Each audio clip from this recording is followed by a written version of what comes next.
announced a formal blockade of Iranian ports and coastal areas. This is a legal action. All vessels are advised to immediately return to port if leaving and discontinue transit to Iran if that is your next port of call. Do not attempt to breach the blockade. Vessels will be boarded for interdiction and seizure transiting to or from an Iranian port. Turn around and prepare to be boarded. If you do not comply with this blockade, we will use force. The whole of the United States Navy is ready to force compliance. Now. All right, that's fresh audio from CENTCOM. It's the warning that the U.S. Navy ships have been broadcasting to commercial ships via radio, announcing the naval blockade of Iran's ports. CENTCOM says that 9 vessels have complied with turnaround orders, while none have crossed the restricted area within the first 48 hours of the closure. American forces are using advanced military assets to enforce the blockade, including aircraft carriers, guided missile destroyers, and intelligence aircrafts.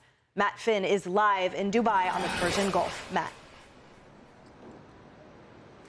Hey, Emily, we're on day 3 of this American blockade, and so far no reports of any major incidents on the Gulf behind me. And right now, Kepler says 4 vessels are sitting idle in the Gulf of Oman because their cargo or perhaps interactions with Iran are being questioned. The Iranian military is threatening to block shipping not only in the Persian Gulf, but also in the Red Sea and the Gulf of Oman if the U.S. blockade of Iranian ports continues. Now, yesterday, a Chinese vessel carrying oil and chemicals got through the Strait of Hormuz.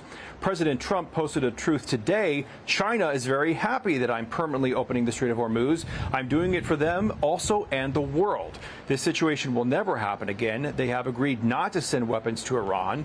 President Xi will give me a big fat hug when I get there in a few weeks. We are working together smartly and very well. Doesn't that beat fighting? Now, Saudi Arabia is pressuring the United States to drop the blockade. Reuters reports that a high-level Pakistan delegation is also in Iran today for ongoing talks. And the 2-week ceasefire that winds down next week, well, Bloomberg reports that the U.S. and Iran are considering a 2-week extension. But a senior U.S. official tells Fox News the United States has not formally agreed to an extension of the ceasefire.